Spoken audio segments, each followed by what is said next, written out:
Tariq Ramadan avait donc menti. Entendu par les juges d'instruction, lundi 22 octobre, l'islamologue de 56 ans a reconnu des relations sexuelles avec Enda Ayari et Christelle, un prénom d'emprunt, les deux premières femmes à avoir déposé plainte contre lui, en octobre 2017, pour viol. Je voulais simplement revenir sur mes déclarations, je n'avais pas dit la vérité, j'avais menti, a-t-il déclaré au magistrat, selon une source proche du dossier. Sur les deux cas, dans ce feuilleton judiciaire qui s'étire depuis bientôt un an, le rebondissement est majeur. L'intellectuel musulman, mis en examen depuis le 2 février, avait toujours nié le moindre rapport physique avec l'une ou l'autre. Mais le mea culpa n'est pas allé plus loin. Après 2 heures d'audition, Me Emmanuel Marcini a résumé la nouvelle ligne de défense de son client: les relations avec les deux plaignantes ont été parfaitement souhaitées et consenties.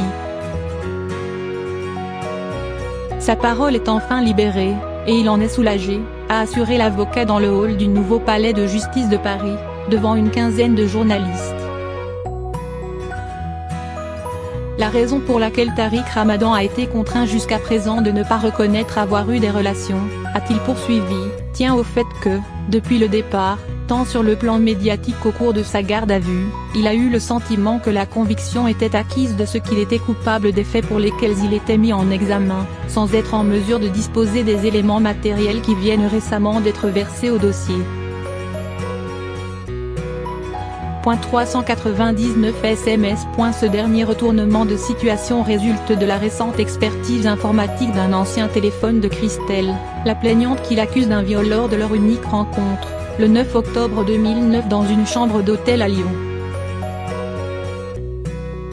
Les 399 SMS exhumés de l'appareil, versés au dossier d'instruction fin septembre, ne laissaient guère de doute sur la réalité d'un rapport physique dans la chambre du théologien suisse.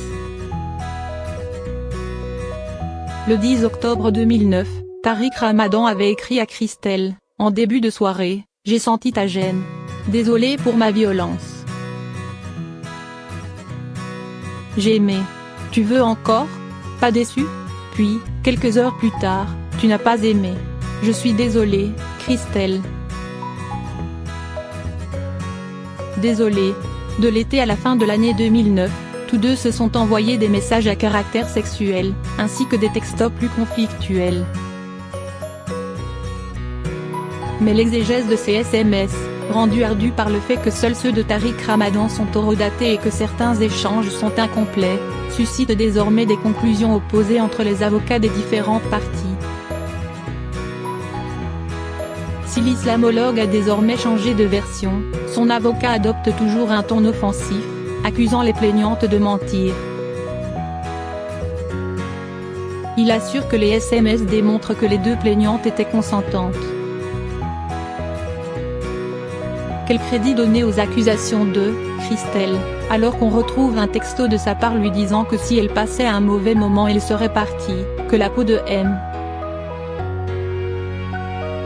Ramadan lui a manqué dès qu'elle a claqué la porte? S'est-il interrogé, lundi.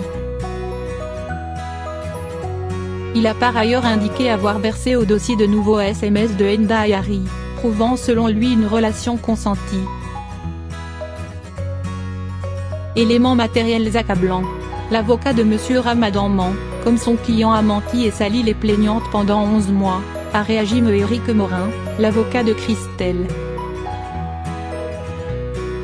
Les SMS de ma cliente ne sont pas horodatés, et aujourd'hui personne, à part elle, n'est capable de dire quand elle les a envoyés. Elle s'expliquera devant les magistrats instructeurs si ceux-ci la convoquent. Confrontée pour la deuxième fois à Tariq Ramadan le 18 septembre, Christelle avait maintenu sa version et renouvelé ses accusations. Lui, avait assuré n'avoir fait que boire un verre avec elle dans le hall de l'hôtel. Il ignorait alors les résultats de l'expertise téléphonique, arrivés sur le bureau des juges quelques jours plus tard. La réalité du dossier montrait que la position de Tariq Ramadan n'était plus soutenable, estime Francis Zepinet, l'avocat de Enda Ayari. Les éléments matériels, malgré les gesticulations de sa défense, étaient accablants. Mais ce n'est pas parce que Monsieur Ramadan reconnaît quelque chose qu'il est obligé de reconnaître, que brusquement il dit vrai. Il a encore du chemin à faire sur le chemin de la vérité. Lundi, le théologien est reparti à l'hôpital pénitentiaire de Fresnes, Val-de-Marne, où il est détenu. Son avocat a annoncé, de son côté, avoir déposé une nouvelle demande de mise en liberté, la 4e depuis l'incarcération de son client, il y a plus de 8 mois.